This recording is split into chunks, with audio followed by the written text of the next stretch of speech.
It is a beautiful, crisp day, and I have a speaking engagement downtown. Let's go.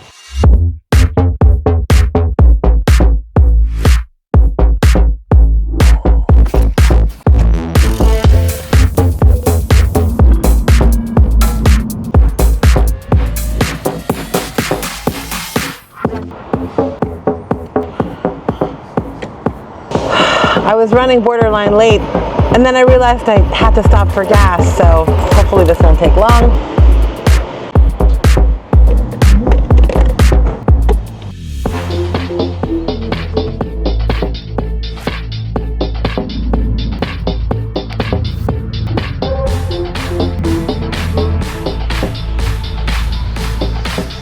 Okay, just parked. I gotta pay for parking first now.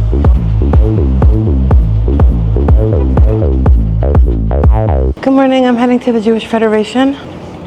Hadass. Thank you so much. What floor? 23rd. Thank you so much.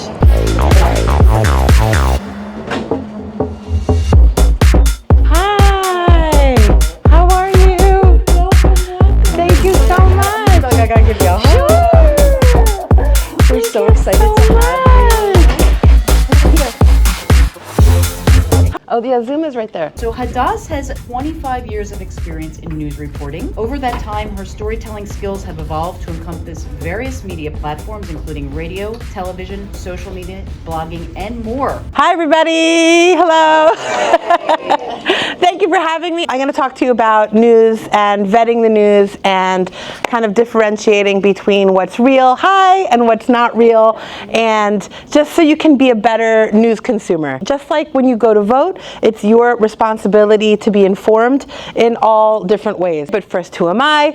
I am a 25-year veteran of news. Most of my career has been spent here in Philadelphia, and I've covered every major news story. My job is to be even-handed. Your job is to decide if I'm even-handed and to find out what's real, what's not real, and to pick out my biases. My philosophy on news is that everybody has a bias, no matter what, by virtue of existing in this world and having life experiences, right? The goal is not to ignore that you have a bias, but to acknowledge it yourself, not to the world, so that you can be aware of it and you still want to be even-handed and be fair when you are determining the news. So not everything obviously is true, so how can you tell the difference between what's true? But I gotta tell you, it's very easy to get fooled, and you have to look at everything with a critical eye.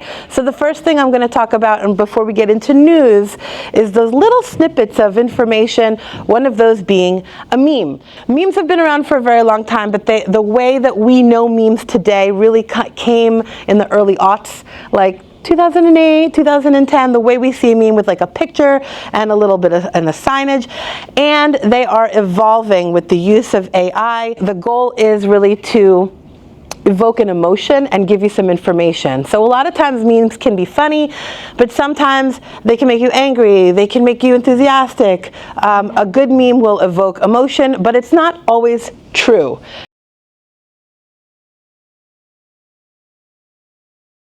You just want to be really careful that you're not mistaking a joke and thinking it's real and then retweeting it and then unknowingly causing misinformation to get out there. Yeah?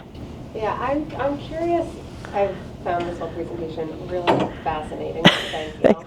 Okay, I do want to talk about how journalists get information. Things that journalists don't do. All news is local, which is why local journalism is so important. The biggest consequences are when people aren't paying attention. Should you respond to inflammatory posts online? Should you respond to people that are fighting with you on social media? Okay, so first of all, you want to ask yourself the first question. Was this post made by someone that you actually know in real life? Be patient, be empathetic, be curious, listen before making your point. I'm also concerned that you often hear the critique that just because there's two sides doesn't mean that they should be given equal weight. I agree. Do you know how to do a Google image search? Do you see this camera right here? You can put your image in there. You can, after you've downloaded it, you pull it off of your computer and you stick it in here, and it'll give you every place where that photo has appeared. I think that's a really great tool and very useful.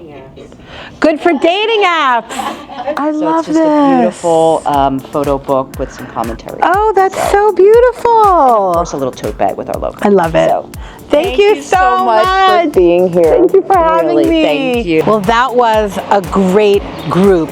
Now I am in another neighborhood of the city, going to meet my husband. We used to live in this house.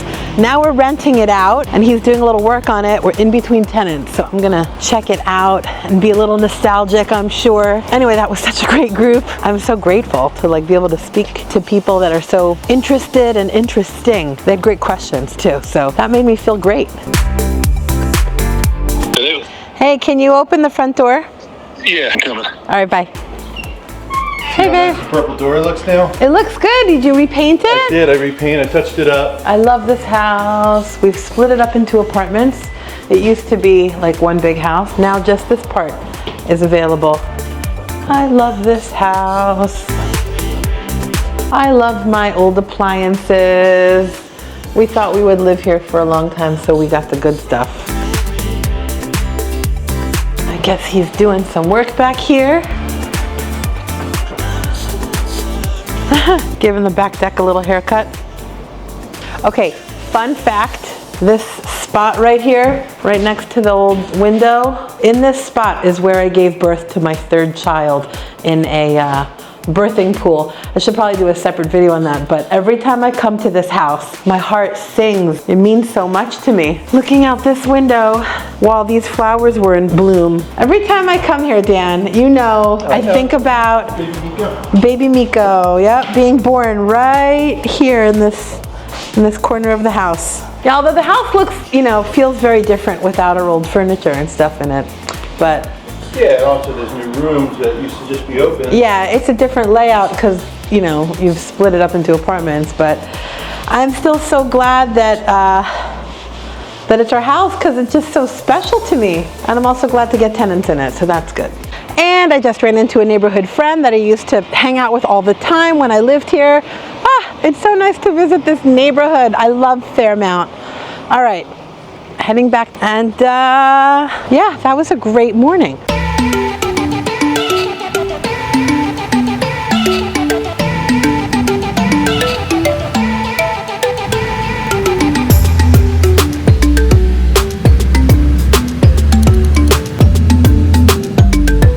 All right, let's stop and get some ingredients for dinner before heading home and before the kids get home.